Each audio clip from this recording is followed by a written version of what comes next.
Welcome to Public Safety Talk Radio, the podcast for all of our heroes of public safety, including law enforcement professionals, firefighters, EMTs, corrections officers, healthcare workers, and more. The show is produced by the POCUA and is founded upon its Soundness initiative. This episode is also sponsored by the POCUA, a consortium of financial institutions serving law enforcement, as well as other first responders and public safety professionals.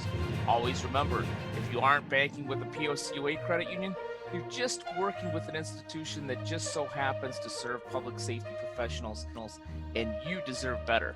I am Ken Bator, your host for Public Safety Talk Radio, with our season finale. We're wrapping this first season up. I've been very, very pleased with the traction that we have gotten from the podcast in terms of subscribers, viewers, as well, and most importantly, as feedback. So I am really excited about what 2021 will have in store for season 2. But I've invited a couple of guests to join me, and the one guest that I do have definitely today is one of our best guests. It's Rhonda Y. Williams, the stress-free leader. As you may remember from episode 23, she's not only a healthcare executive, but also does some great things in terms of emotional intelligence for law enforcement. So if anybody can wrap this season up with me and talk about the challenges public safety professionals are going to have in 2021 and how we can deal with that, it's Rhonda. Rhonda, welcome back. Thank you so much, Ken. It's great. It's a pleasure to be back with you. It is awesome to have you back. And you know what? It's funny because I think we even mentioned at the end of episode 23 that I reserved the right to bring you back. And it's just a couple weeks later. So that's awesome. It's great. I had no idea it was going to be so soon, but I welcome it. Maybe we'll even lead it off on season 2 and we'll have you on. We'll call it the Rhonda and Ken show and just be done with it. Oh man, see, you're starting something now. Yeah, that's been many a podcast that have been created like that. But I want to talk about 2021. It's going to be a challenging year. At least that's my opinion. I even semi-joke with some of my colleagues in business is that I expect 2021 at least to be some type of ridiculous COVID hangover, recession with other things going on. I'm very encouraged with the vaccine coming out. As of today, I actually saw an ICU nurse get the very first Pfizer vaccine, I believe it was, on the news, which I think is awesome. But we've got new people in the White House. We got vaccines that are coming out. We still have a ton of challenges in 2021. What do you see as what the future is going to hold for public safety professionals, for healthcare professionals like yourself, for law enforcement and other public safety professionals out there? Yeah, it's a really great question, Ken. You know, from sort of my vantage point, I really think that you are absolutely right. There will still be so many challenges facing us, right? Because we've got a vaccine. However, I don't know where you are on the list, but I'm not at the top of the list for receiving the vaccine, which means there are many millions of Americans that will still be potentially able to be exposed to this without having the safety of the vaccine. So we've got all of that, and it probably won't be to mid to late next year before the large majority of folks are actually vaccinated. And so that's quite a bit that can happen between now and then. So we've definitely got that to deal with. We also have we've got, as sort of you and I were chatting, we've got new folks in the White House. And so, you know, we've got that as an issue. And I do see trust and trust building in the community as a key initiative for anyone involved in the public. Not only does that include law enforcement, you know, the firefighters that you serve, the healthcare community. You know, healthcare community used to be one of the most trusted groups of people in our community. That's now not so much the case because there's a lot of misinformation. Folks don't know what to believe. So I think we all have a lot of work to do to build trust in our communities, and so that we are better able to serve each other. Yeah, you kind of alluded to the divisiveness out there, divisiveness, towards the law enforcement profession, the um, what's the word? The distrust among some towards science and healthcare. I know people personally that think very negatively towards the vaccine. Yeah. And even being quite conservative myself, I don't quite understand that. If you want to stick my arm right now and give me a vaccine, I'll take it. Yeah. I believe in the science. Plus I own stock in Pfizer, so this is awesome. Um, but but what do you say to what is the cure to this divisiveness? I mean, I don't even really care who's in the White House right now. I just want law enforcement families to be able to live their lives. I want healthcare professionals to be able to get home safely as well, and not have some of the ridiculousness. Firefighters probably still have it good, except for getting actually obviously being exposed to the virus at Yeah. times. Yeah, everybody still loves firefighters, but what are your thoughts on that? How do we get past this divisiveness in 2021? Oh my goodness. So it's really interesting that so much misinformation has just flooded our society, right? Our world in general. We started with, oh, social media is a great thing, right? We can connect with family miles away. And now we've got, is this article I'm reading real, right? Is it valid? Is it scientifically based? Is it evidence based? All of those questions that we've got to ask. But who has time for that, right? We don't have time for all of that. I cannot tell you, I was sharing with my son yesterday, the number of posts that get shared to me that are just, I know that they're nonsense. I'm in the healthcare community. I live it every day. And I'm getting these posts, and because people want to give me, quote, a heads up, right? And I'm thinking, no, please don't share that. It's so not true. So we've got that to deal with. But I think at the end of the day, regardless of who you are, what your opinion is, what your belief is, we as a society can disagree without being disagreeable. Yeah. We can disagree without being disagreeable. I can totally not believe what you believe, Ken, but that doesn't make you the devil, Yeah. right? I mean, I feel like these days, if we disagree with each other, then all of a sudden, you're part of some satanic group or something, and I'm like, wait, it doesn't have to be that bad. So somehow normal, everyday Americans, normal, everyday service professionals, those of us that are in service to the community, we've got to get to a point where we say, I don't really agree with that, but I still respect you as a human being.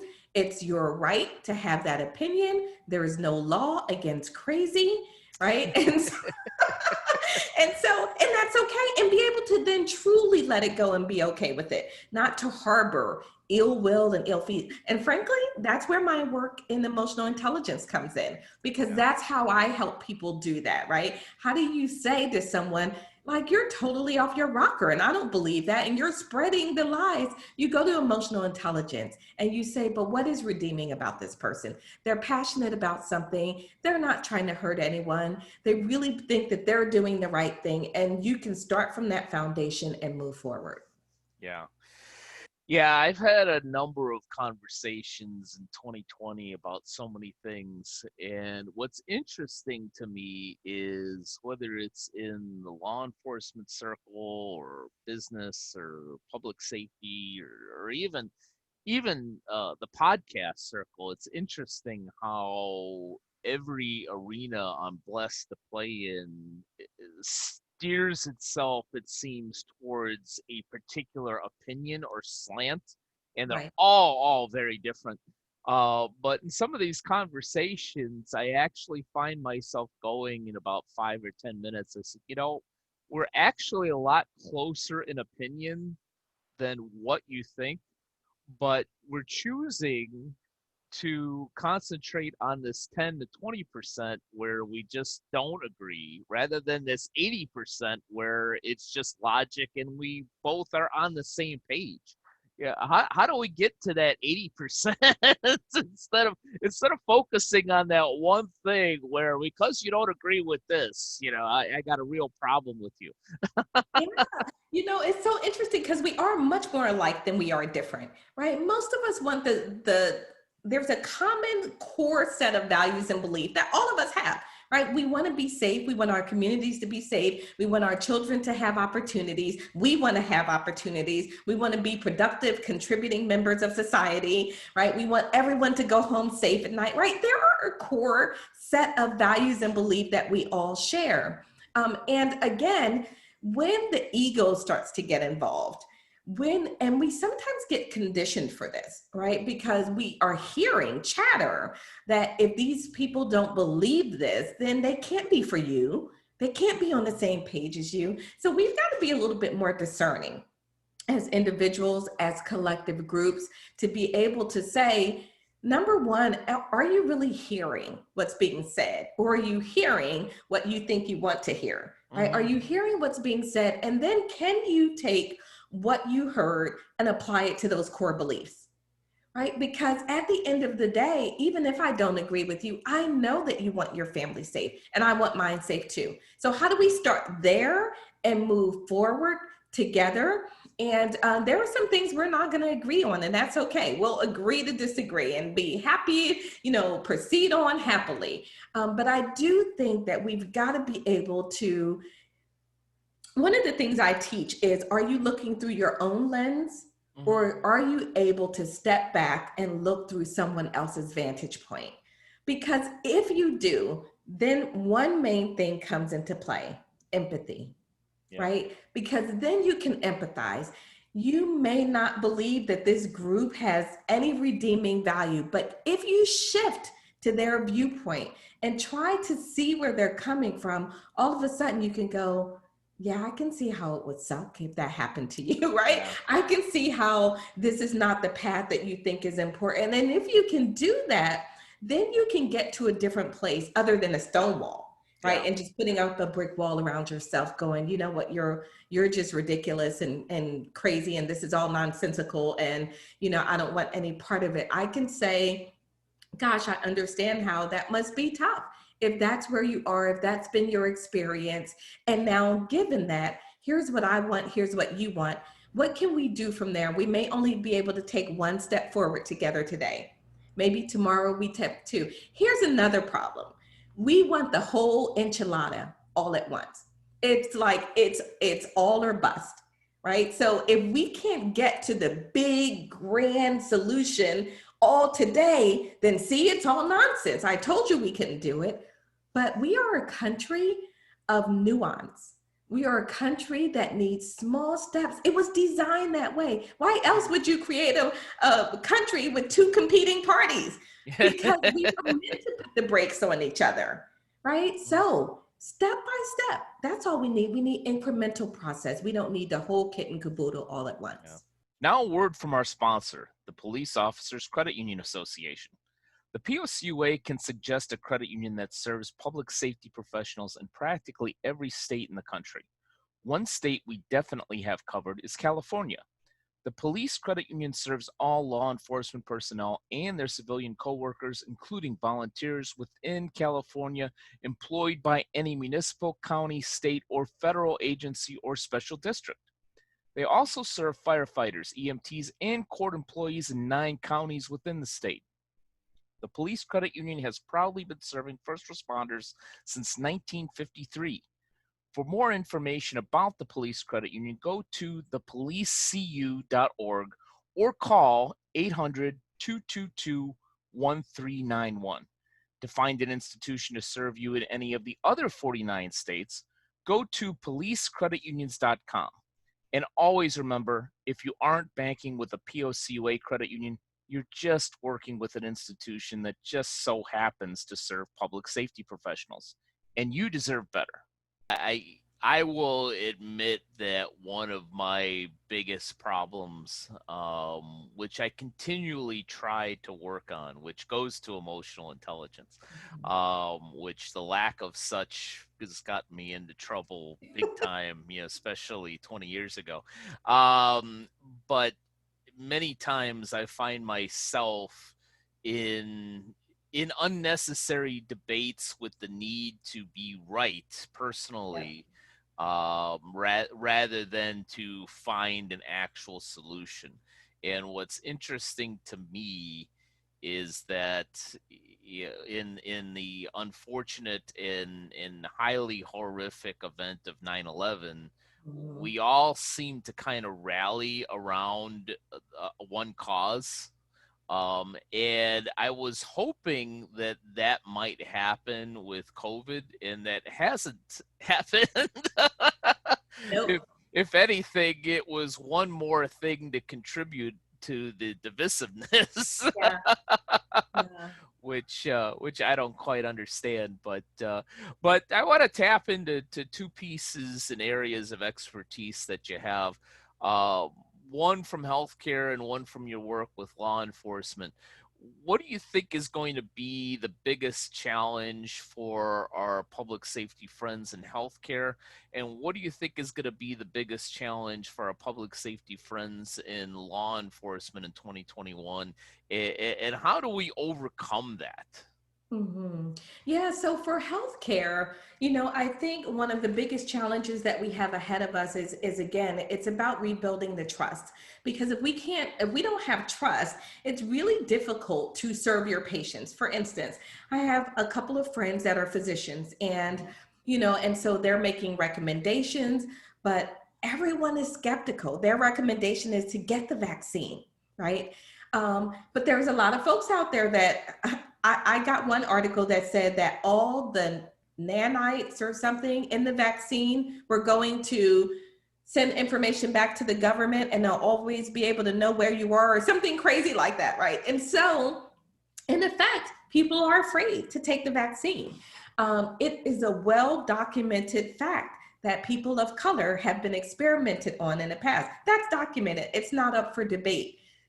They're afraid. They don't want to take the vaccine. And so, how do we keep everyone safe and be able to move forward if there is so much mistrust? So, we have a lot of work to do. We have to, and here's how we get over that: we have to listen, and we have to be able to respond with empathy and compassion, and not with, well, that's just a stupid idea, right? Even if you think it's a stupid idea, you've got to be able to respond with empathy and respond to the specific concerns. Because oftentimes, when you think that someone is saying something that's absolutely ridiculous, you stop listening. Yeah. Now you can't respond in a way that they need to hear it. So there's two ways to respond. There's responding in the way that you just want to respond because you have a point that you need to get out. But then there's what I call outcomes-based communication. Outcomes-based communication to me means, what is your objective here? Mhm. And when you identify that objective, that's how you communicate. You communicate in the way that's going to move you towards your objective and not away from it. Mhm. So when I was a chief nursing officer and I was running the largest department in a hospital, I knew how to communicate in a way that would let someone know, either you leave and find another bus to get on, or I am going to help you leave, right? I know how to communicate that way. However, if my goal is coaching for improvement, my communication strategy is very different. Mhm. Right, so it's coaching for outcomes, and we in the public sector really have to get, I think, right now, very good at that. Do you want this person to take the vaccine? If so, you've got to go down a certain path with them, right? You've got to take their hand and you've got to go with them. You've got to help them understand, I hear you. I see that how that could be concerning to you. And here's what I know to be true based on my experience. So that's what I see from healthcare, is we've got to do the work of rebuilding that. At the same time, we are keeping our team safe because they are exhausted. and they are frustrated. They're worried about their own families. They're worried about themselves contracting COVID while they're caring for everyone else. And so we've got a lot of work to do to make sure that we build our trust in our teams and keep them safe while we're helping them keep the community safe. So that's sort of the healthcare side of things. Yeah.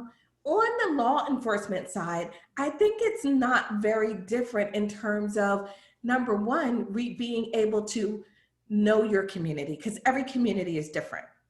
And so, what you know about your community and informs the way that you're able to serve them. And so, if you are in a diverse community, what are you hearing from them? Right? What are you hearing if you're in that diverse community? Not do you agree with what you're hearing? Because there's a difference. What are you hearing? And then again, how can you be the group that's leading the way forward in a way that is allowing progress to be made for everyone involved? It's not about whether you agree with them, it is what are you hearing? And then what are you doing to support movement that you need to get, that we all need to get to together? And again, it goes back to if you don't have trust, you can't hear people. Mm-hmm. Right. So it's really important that I work on building that trust. And how do I do that? I do that by saying, I'm not here to pass judgment on you. I'm here to listen. Here's why this is important because we have these common shared goals and values, and we want to move forward together because I need my team to be safe in law enforcement. We want to keep the community safe, but we can only do that in partnership.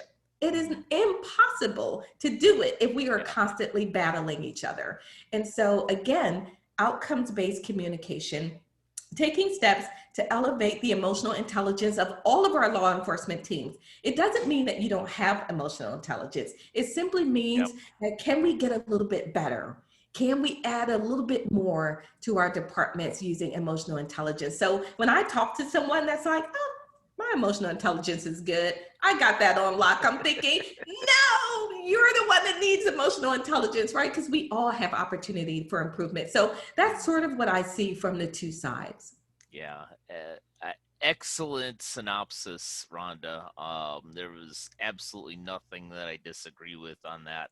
And couldn't have said it better, so I'll take credit for it for listening and not interrupting you and having you on. I am not always the most positive person. I call myself a realist, but I do believe that which is out of character for me. I do believe that we have opportunity in 2021. Maybe it doesn't come till the fourth quarter. Right. Maybe it doesn't come until things, really settle down. That people that will actually take the vaccine. That people that need to have discussions in communities with police officers have those discussions. But I really do think that we have an opportunity if we can get past the emotion to create something that isn't the same, that may be different, but may very well be better for everybody, including our Absolutely. public safety professionals. And I will say as well, on a personal note, having had a COVID-19 scare, if you will, in my family. And my father-in-law is still in the hospital with COVID-19. I Mm. have been extremely impressed, and I'm hard to impress, by the way. I have been extremely impressed from the EMTs to Mhm. the hospital workers to the doctors, and not just simply the level of care in what is a really trying time, but the updates and the information on exactly what is being done, whether it's remdesivir or steroids or uh, plasma or what have you. It's been extremely high level. Yep. If you have to have COVID, which I wouldn't recommend, yeah, the healthcare professionals and public safety professionals that I've seen personally in that realm have been ridiculously top notch. So kudos to all of you. especially since I am one that would be one of the first to call you out if something bad happened, because that's just who I am. But such excellent care, so I had to put that in there. Any parting thoughts on 2021, Rhonda, and things that you see and things that could be done from your unique areas of expertise? Yeah, so I would definitely say number one, our healthcare community is doing the work of angels. You know, they are working so hard and should absolutely be commended for just the tirelessness. You know, I've talked to leaders who say, you know what, my team is exhausted and now some of them are getting sick. And so, and then, but they are always focused on how quickly can I come back so I can continue the fight and continue the work of caring for others. So that is to be commended. The one thing I would say as we move to wrap up is emotional intelligence is really important part of this. Emotional intelligence is not the absence of emotion. Emotional intelligence is the happy intersection between logic and emotion. It is Mm-hmm. not letting your emotion run away with you, because it will. There's a little thing that we have called the amygdala. It is your emotional control center. It likes to hijack us, and it will run away and tell you, stay back, I got this. But when it has it, typically the temperature is turned up, right? Because that's what it does. And it actually literally blocks your neocortex, which is where your logical centers are, from getting involved. And it's like, stay back. What we have to do is we have to do a couple things. Number one, the buckets of emotional intelligence begin with self-awareness. So for every single one of your listeners out there, for all of those leaders that I coach and I interact with, I always say start with self-awareness, because the tendency is to look outward at everybody else because we need to fix those people, right? We need to fix them because they're the problem. When really all you need to do is fix you. Yeah. It starts by fixing you, and that gives you a starting point, because if you become more aware, if you become able to manage your emotions in the moment, then regardless of what anyone else is doing, you have an amazing ability to navigate and control the situation around you just by what you do. So that would be definitely one thing that I would recommend for everybody going forward. Yeah, yeah, excellent advice. At the end of the day, if you really think about it, you have a lot less control than you think you have. Exactly. But the one thing you do have control over is yourself and how you react to things. And that actually, to use the Stephen Coveyism, expands your circle of influence, if you will, as long as you concentrate on what you can control, which is yourself. So, excellent advice. You are the perfect guest to wrap up season one with me because of your varying aspects of expertise and understanding of different sectors of the public safety realm, if you will. Thank you for joining me again, and remind our audience how they can best find you to tap into your expertise. Absolutely. So they can visit my website, thestressfreeleader.net, thestressfreeleader.net. They can also, if you're out there and you have a tremendous amount of stress that you're dealing with, and you want to know, number one, how you're showing up in the workplace, in business, and number two, a strategy for helping you, you can download a free ebook at stressfreeleaders.com, stressfreeleaders with an S.com. So I am happy to connect with anyone, either on emotional intelligence or managing and decreasing stress and becoming a stress-free leader. Yeah, and we definitely need to decrease stress going into 21. Rhonda, thank you so much for coming on the show again. Always a pleasure to talk to you. I always learn so much, and I know my audience does as well. And thank you to all of you that have joined me for season one Public Safety Talk Radio. It's been a privilege for me, and I'm already looking forward to season two in 2021, which I'm sure will have its own challenges, and will have its own opportunities as well. So stay safe, stay well, and God bless.